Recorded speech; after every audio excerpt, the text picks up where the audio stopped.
మా కులపడైతే మా పత్రికలు రాస్తామండి, మా ఓడైతే మా పత్రికలు రాస్తాం, లేదు మా పార్టీకి సంబంధించిన వాడైనా మా పత్రికలు రాస్తాం. జగన్మోహన్ రెడ్డి ఇవేవి కాదు. కాబట్టే 10 కోట్ల రూపాయలు ఖర్చు పెట్టి కంటి హాస్పిటల్ ప్రారంభించినా సరే చిన్న వార్త కూడా రాయలా.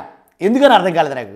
కాబట్టి ఏమిలా కనీసం 1 లక్ష రూపాయలు ఈ బసవతారకం ఇండో అమెరికన్ హాస్పిటల్కి విరాళంగా చెక్కు రూపాయలు ఇస్తే కనుక ఫోటోతో సహా మనం వేస్తామంటాం.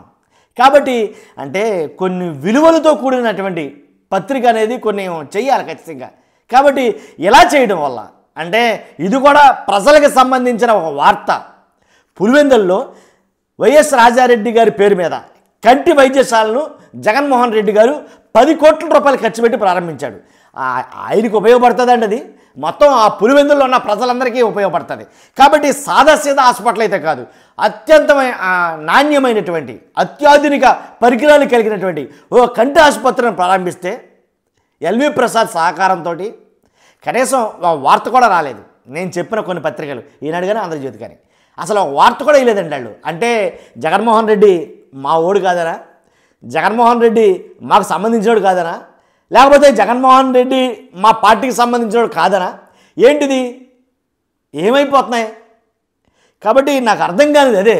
కాబట్టి ఎలా అంటే ఓ 10 రూపాయలు ఇస్తే 10 ఫోటోలు తీయించుకుంటారు. 10 ఫోటోలు తీయించుకుంటారు ఫేస్బుక్లో, ఇన్స్టాగ్రామ్లో, ట్విట్టర్లో. మన మామూలుగా కాదు. ఇక 10 కోట్ల రూపాయలు ఖర్చు పెట్టి ప్రజలందరికీ ఉపయోగపడే ఒక కంటి ఆసుపత్రిని ప్రారంభిస్తే కనీసం చిన్న ఆర్టికల్ రాలేదు. ఎందుకనంటే కనుక మా ఓడు కాదు, మా కులపోడు కాదు, మరి ముఖ్యంగా అలాగే మా రాజకీయానికి సంబంధించినోడు కాదు మెయిన్.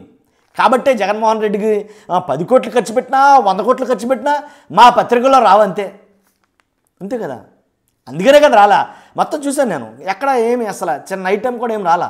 కాబట్టి ఖచ్చితంగా అంటే ఇలాంటి విషయాల్లో కూడా రాజకీయం చేయటం కరెక్ట్ కాదని నా అభిప్రాయం. ఎందుకంటే ప్రజలకు ఉపయోగపడే ఏదైనా సరే పత్రికల్లో రావాలి.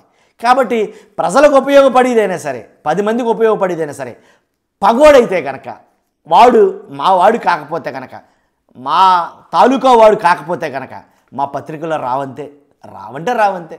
ఓకే, అదండి ఇలా ఉన్నాయి. ఏంటి ఈ పేపర్లో పత్రికలు, ప్రధాన పత్రికలు మళ్ళీ పైగా ఇలా ఉన్నాయి. అంటే రాజకీయంగా ఒక పక్కకు ఒరిగిపోయి, కులం పరంగా ఓ పక్క ఒరిగిపోయి, ఏంటండి 4th ఎస్టేటా ఇవా పత్రికలు?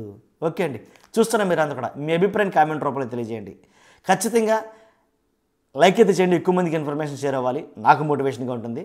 కొత్త వాళ్ళైతే మన ఛానల్ పక్కాగా సబ్స్క్రైబ్ చేయండి. Thank you very much.